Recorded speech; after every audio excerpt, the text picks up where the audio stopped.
I'm Alex Mozet, and welcome to Winner Take All, where we talk about the constant battle to fight back and win against big tech monopolies. We got a few topics for today.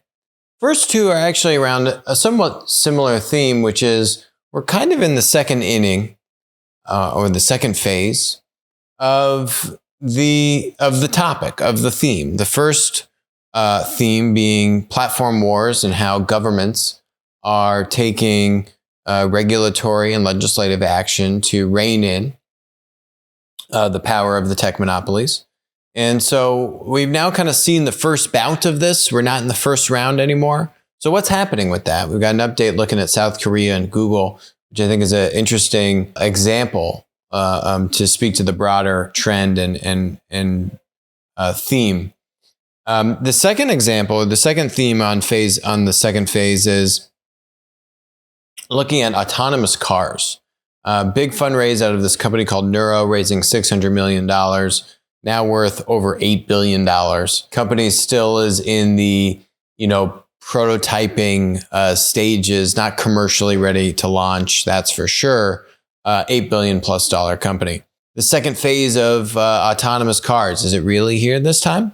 Third topic, nothing to do with first or second phases, but third topic is looking at the role and the importance of, we've talked a lot about on the show, the importance of data, particularly in B2B distribution, the importance of data, product data, pricing data, and actually a common hack solution for early stage tech companies, many of them B2B marketplaces, trying to get scale and what they're doing to get access to distributors, product, and pricing data, and just kind of peel the onion back a little bit on that topic. So first topic is the second phase of platform wars. So we've now seen, for example, the amazing Reuters investigation into Amazon and their just outright lying and cheating in India, where India passed laws to regulate how third-party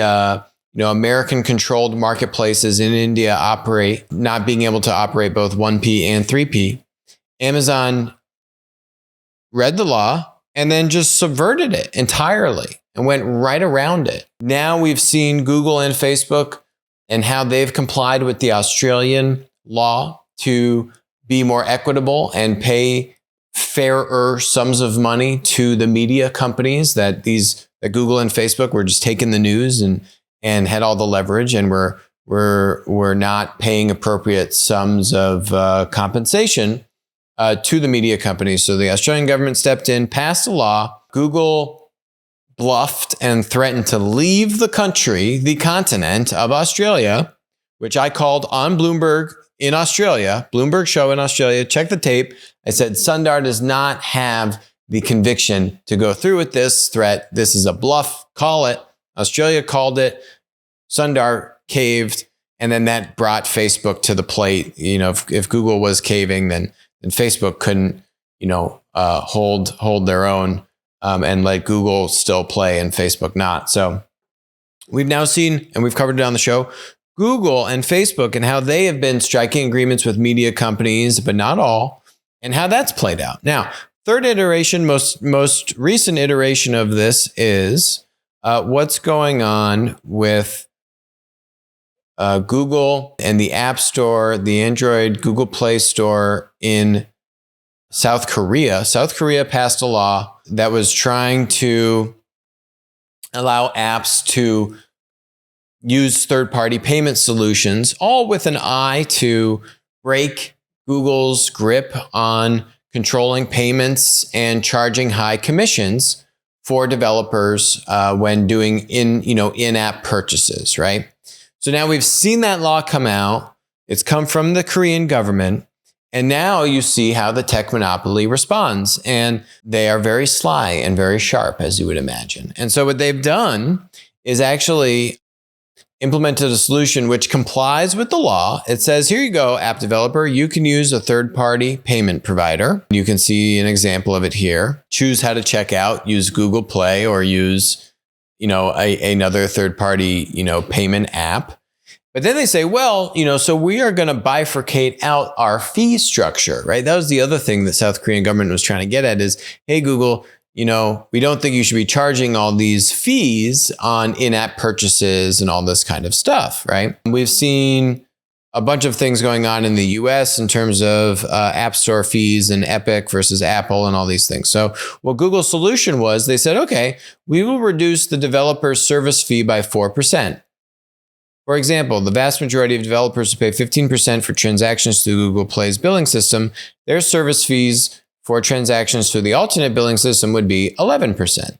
So what they're doing is now bifurcating it out. Google's still going to get their pound of flesh and then some. They're complying with the law. They lose a little bit of margin, so there's a little bit of margin. I mean, when you factor in, the credit card companies are taking 2+%, to low twos, like 2.5% fee. So of the 4%, there is some margin there for the payment app to put on top of the actual payment network, which is going to, take their VIG as well. So Google is losing a little bit of margin, but not a lot of margin. Call it maybe 1 to 1.5% of margin that they're losing. You take a step back and you say, well, was this what we expected to happen?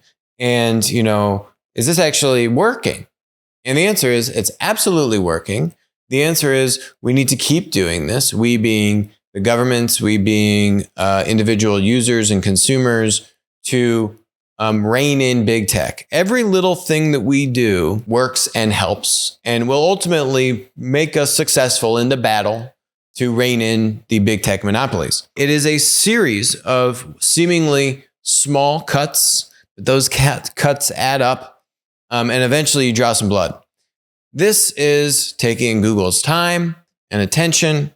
This is taking some of their money. This is bifurcating their control and allowing other payment providers to get now more traction and volume and integrations into apps. This is actually doing a lot of positives to promote competition at Google's expense, which is a good thing. So yes, this isn't the silver bullet to go and one shot brings down the big tech monopoly. That's not realistic. That's never going to happen. These companies just have too much lobbying power. They're too embedded into the systems of government for that to happen. But these things are very positive. And we can keep doing these, right? And now South Korea does this. And then Australia does that. And this is V1. So then, there's going to be a V1.1. There's going to be another version of this in South Korea. There's going to be another version of this in another country that is looking at what Australia is doing and India is doing and South Korea is doing and say, well, I'm going to do this. And that all supports the cause to bring more equity and level the playing field against big tech. So I actually love this. May not seem like it, but this is a step in the right direction and a win in our collective fight. Next topic is autonomous cars. We've been hearing, I remember going back 2016, 2017, when we started to work with Ford. We started to work with Ford back 2017. And right around then, right before we started working with them, they did the deal with Argo AI. This was under Mark Fields' reign, put $1 billion into Argo AI, the autonomous, driving software provider. We keep hearing about autonomous cars. But, our point of view when we did the work with Ford was that, autonomy was still a number of years before it got to actually kind of consumers and day-to-day driving. And so we made a bet looking at the connected vehicle and all the services going in and out of the vehicle. That led to the launch of the Ford TMC, their Transportation Mobility Cloud. So a common API that developers can connect into and build apps, hook into different command and control APIs in the car, unlock car doors, and all this kind of stuff, right? But that has nothing to do with autonomy. And so we made very clear to kind of not hitch our wagon to when autonomous vehicles would be a mainstream thing. Instead, where we actually saw it coming about was more in the commercial arena. So if you look at the trucking industry, right, where is there a need, a threat? You can't get truckers, especially now with COVID, supply chain crisis, gig economy, which I've talked about Gig economy is stealing a lot of jobs. There's a trucker shortage pre-COVID. Now there's even more of a trucker shortage. You can't get truckers. I think relatively a lot more traction, a lot less complications of rolling out a fuller scale autonomous vehicle program in the commercial arena, whether it's around trucking or, enter our next example. You look at this, Nuro has raised $600 million, Tiger Global in there, $8.6 billion valuation, 72% increase from a year ago. Yep, that's just the world we're in. Here's the interesting thing. Google joined the round. Why would Google do that when Google owns this thing called Waymo?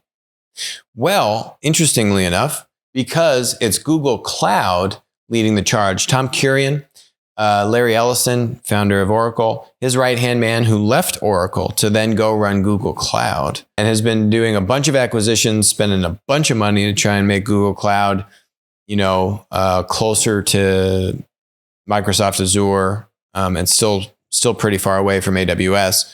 But anyway, Google Cloud has struck a deal with Nuro for Nuro to treat Google Cloud as a strategic partner, do all their stuff on the cloud. And as a result, Google Cloud is putting money into Nuro. Yikes. Conflict of interest? Maybe. But then you got to understand, these are gargantuan, trillion-dollar companies. Like what Tom Kurian is doing over here in his fiefdom and Waymo, these are miles apart.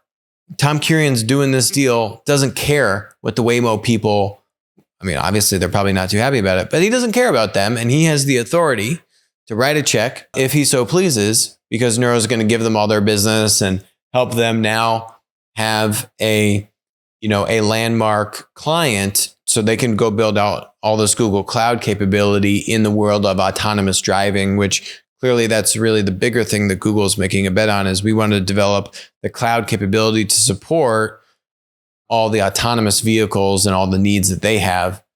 And as a part of that, they clearly see commercial application of autonomous driving as one of the more applicable areas that this could actually break through. So here's a little video how Nuro works, really doing like local deliveries, right? DoorDash has been experimenting with this kind of stuff with like robots on the sidewalk. Nuro's doing pilots with Kroger, with FedEx. So think about like last mile deliveries. If you remember, Domino's actually did a pilot with Ford a few years ago, looking at the same kind of thing, right? So last mile delivery to me makes a lot of sense. Actually, probably even easier to capture than longer haul kind of commercial trucking routes. Maybe that's like a phase 2. But really solving the last mile, it's so expensive. And how could you route these little self-driving robots out there to do small package deliveries? I could see that being a great beachhead. Oh, and sure enough, Domino's is also now a partner with Nuro, so is Walmart. So they're trialing this. These are real pilots that are going on. It's not full-scale commercial ready to roll out, but this is real. As real it can be short of doing full-scale commercial launch. But there are a lot of interesting things going on with this company. They are building a manufacturing facility in southern Nevada. With the boost of this new funding, we're turning our focus to commercializing and scaling the production of our third generation vehicle at our new facility in southern Nevada. So they now, I think, are gearing up for a semi kind of regional commercial launch, creating a lot of vehicles and really getting ready to close the loop on the last mile. This makes a lot of sense to me. And I think this could really be a great area to see truly autonomous driving technology roll out.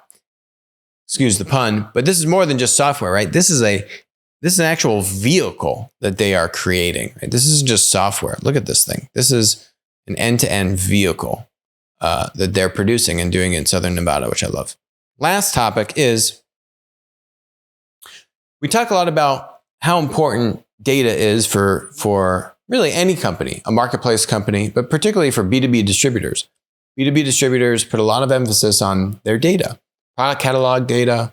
How do you make your product catalog more merchandisable for e-commerce? Pricing data. Pricing is a very sensitive subject for the B2B distribution industry, which for many, many years has flirted with this word called transparency.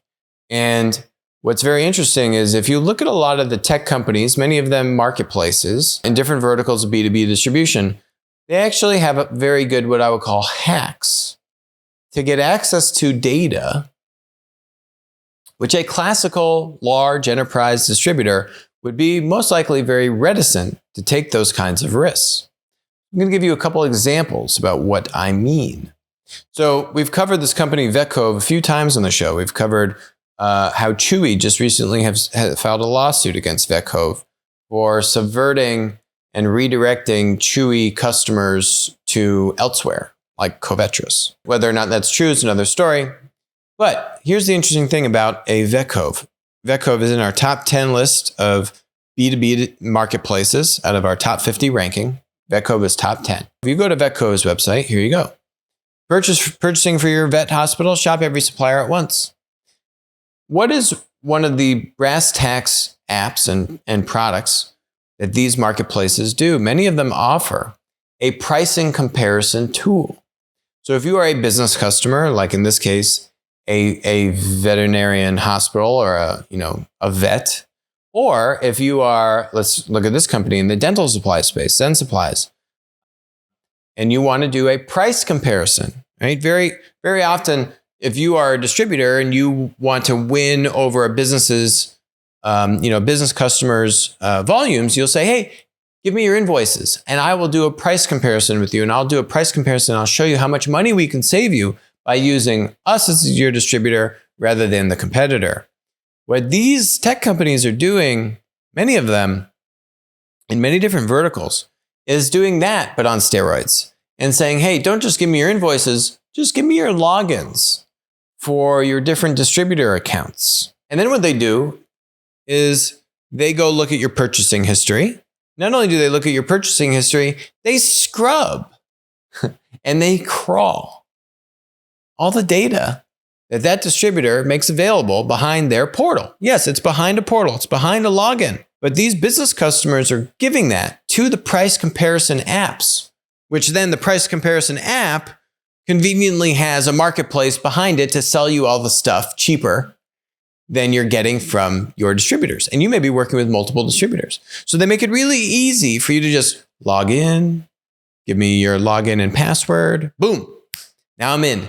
Unleash the crawlers, get your purchasing history, and then go get all the other stuff that the distributor is making available to its business customer because, yeah, the business customer has a login. This is their e-commerce site. And, these people are authenticated. This has been going on, this isn't like a month's or a week's thing. This has been going on for years. And I know multiple distributors with these examples specifically that are trying to figure out just how to keep these price comparison apps out of their system, just from a security and IT standpoint, right? Unfortunately, in some of these verticals, the cat's out of the bag. These companies like Vetco have gotten to so much scale. They are now doing hundreds and hundreds of millions of dollars in volume. They now have so much data. They have so many logins at their disposal, right? The weed has spread. The genie is out of the bottle. Hard to put the genie back in the bottle. When you think about it, though, you say, the technology is actually not very hard to scrape all this data. Now, they have a price comparison tool, which is nice, but would a large multi-billion-dollar B2B distributor ever think legally, would your general counsel ever even allow you to take a business customer's login and then go scrape that whole website? I guarantee you, any billion-dollar general counsel is going to shut that down in 2 seconds. Now, herein lies the predicament. This is the classical example of the innovator's dilemma. These tech startups, no one's suing them. Chewy is not suing Vetco for crawling Chewy's website, right? Chewy is suing Vetco for literally diverting orders away from Chewy that Chewy is sending to the vet clinic, and then Vetco is in the systems of the clinic, and then they divert it elsewhere. It's like next level. It's not even just scraping the data. I don't know of any example of a large distributor suing a price comparison tech startup for scraping their data by taking the login information, which was voluntarily given to the price comparison app by a business customer. I don't know of any example. But would any distributor actually do the same thing? The technology is not that hard. Do a price comparison app. You log in, you scrape the data, then you just consolidate it and put it in a dashboard. If you think about all the B2B distributors in the industry, they have been, think about the hundreds of thousands, if not millions, of price comparisons that every B2B distributor in the industry has done just in an analog way. How many relative price comparison checks do these tech marketplaces do when they now just have the login credentials? This is the different kind of way to do business, whether you eschew it or not, whether you think it honorable or legal or not. This is the classical example of why Google could not do Google Video, but YouTube was wildly successful because Google Video was too concerned about copyright and IP laws, yes, that their general counsel and their lawyers were making it much harder to get adoption, to get supply, and to let people upload content. YouTube didn't care. They were a startup, whatever. Who's going to care about suing us? We don't have any money. And YouTube grew like gangbusters, then obviously getting acquired by Google for $1 billion.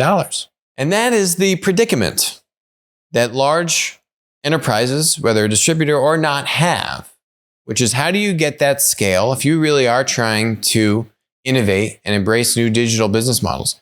How do you get enough autonomy away from the core mothership to allow a team to take risks? A lot of them will fail, but to take risks. Some will work. Some, a general counsel is going to shut down in 2 seconds. But do you really need the general counsel involved at all times? These are the kinds of questions which B2B distributors are asking themselves.